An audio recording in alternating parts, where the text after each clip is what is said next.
What's going on, guys? I hope everyone's having a great day. It's a beautiful day here in Tennessee. I hope it's a perfect day where you are. Today, we're going to be looking at another vintage watch from my friend Richard's collection. Richard is a jeweler and watchmaker who has a vast collection of modern and vintage watches. Some you may have seen on the channel. I'll put links below to some of those videos. But today, we're going to be looking at a vintage Seawolf from Zodiac that he's had since 1975. He's used it diving, he's used it snorkeling, he's used it for everything, and it's still in excellent condition. I thought you guys might want to see it. If that sounds good to you, stay tuned. We'll be right back.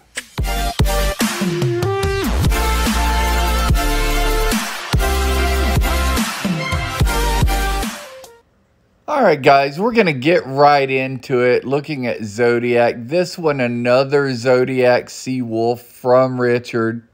But we're going to look at a vintage piece here, the Seawolf Automatic from 1975 in this iteration. This one owned by my friend and fellow co-worker Richard since 1975. This one on the original Tropic rubber strap from 1975. Survived many scuba trips to the Florida Keys as well as snorkeling. Just serviced, cleaned, oiled, and adjusted literally 2 weeks ago. Has not been changed from the original condition from 1975, and I would say it shouldn't be.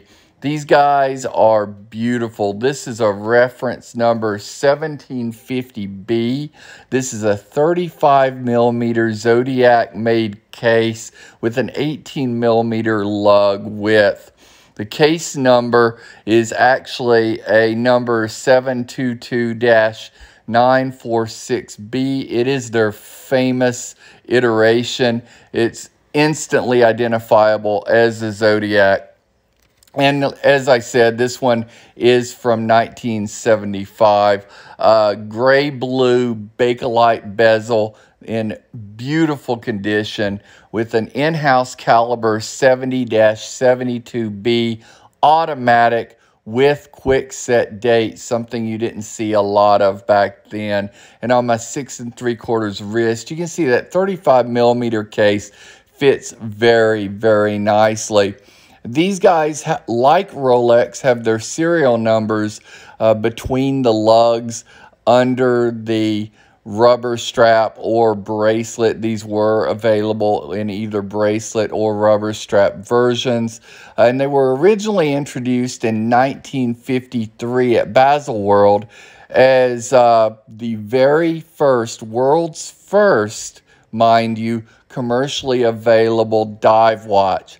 And Zodiac actually had another first as well. It was the first dive watch to feature a rotating bezel a few years later. And had pressure rating of 660 feet, which dwarfed the pressure rating of those competitors of the day. You can see the signed crown with the famous Zodiac logo. Zodiac waterproof case back design here. Just absolutely beautiful vintage condition on this Zodiac, and the fact that it is a one owner from Richard and has been maintained by him since 1975 is really, really cool. I thought you guys might want to see it since, like me, many of you guys are vintage watch fanatics. Vintage dive watches have become huge over the last few years, some becoming completely unattainable. This reference 1750B is one of the more rare Zodiac Seawolves, partially because of that Bakelite bezel, partially because of that very cool dial with its quick set. It's just amazing condition considering how many dive trips this thing has actually been on. He says he did pressure test it. It did fail a pressure test, so it really does need the crown and winding stem and seal to the crown replaced, but he wanted to keep that original, so no more diving trips for this one. If we get on Zodiac's website, you can see they do make the Seawolf and Super Seawolf to this day. Prices range from around $1,100 to around $3,000. This Super Seawolf, the 53 automatic at $1,195, is a very similar aesthetic to the one Richard has from 1975, and can be picked up for 4 payments of $298, which is actually really cool. This one, a no-date version. I love no-date watches. Obviously, they've updated that Bakelite bezel, but you can see that many of those features are very, very similar, including those triangular indices at 12, 3, 6, and 9.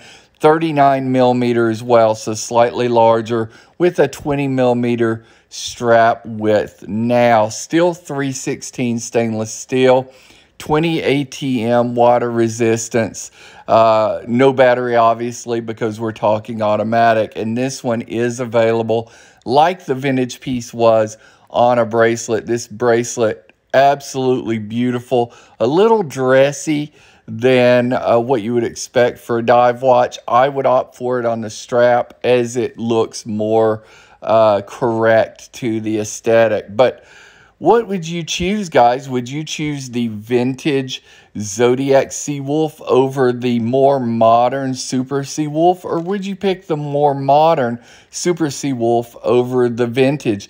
These things are still available. As I said, Zodiac does not make a lot of watches. They do small batches of runs of each watch. So if you do like a watch, I definitely suggest you picking up. The modern one has an in-house STP 1-11 movement, just like the original Seawolves. They are in-house, which I find very cool. They have DLC plating. Obviously, no Bakelite bezels these days. You can't really ask for more for $1,200. Getting an in-house movement, getting a quality, proper dive watch at a sort of reduced size at 39 millimeters, getting a watch that was the original dive watch, that was the original rotating bezel. You can't really go wrong with this brand. And it's interesting that this is a brand that I've sort of overlooked in my entire watch collecting. And maybe that's because I'm just very into chronographs, but Zodiac has my attention now. These are made in Biel, Switzerland. They are made in small batch, limited quantities, and they are absolutely beautiful as modern iterations of that vintage timepiece. If you do pick one up, it's $11.95 from the Zodiac website. The item number is ZO, as in Zodiac, 9212 for the model that I've referenced here. Or you can search out one of these beautiful blue-gray Bakelite bezel versions like this one I found on Etsy. And I only found 3 or 4. This one from Vintage Watch Fam, they have 63 sales, and it's $1,700, guys. And then I also found this one not on a bracelet, this one on a NATO. So price point will be a little less correspondingly. And this one comes in at just $975, guys. I've never heard of the company, but at under $1,000, I might take a chance on that one. But what would you do, guys? Would you do vintage? Would you do modern? Or would you do like Richard and have one of each? I should note, by the way, the Zodiac on your right here is also Richard's watch. And being a watchmaker, he bought this from the parts catalog from Zodiac, built it ground up from movement, hands, parts, dial, bezel, case, everything in parts, built it up to be a complete watch, and it functions fantastically. So super cool to know someone that's able to do that. I myself would never be able to. But what do you think, guys? Vintage or modern? What do you think about Zodiac? Let me know in the comments below, and we will just talk to you soon. Peace.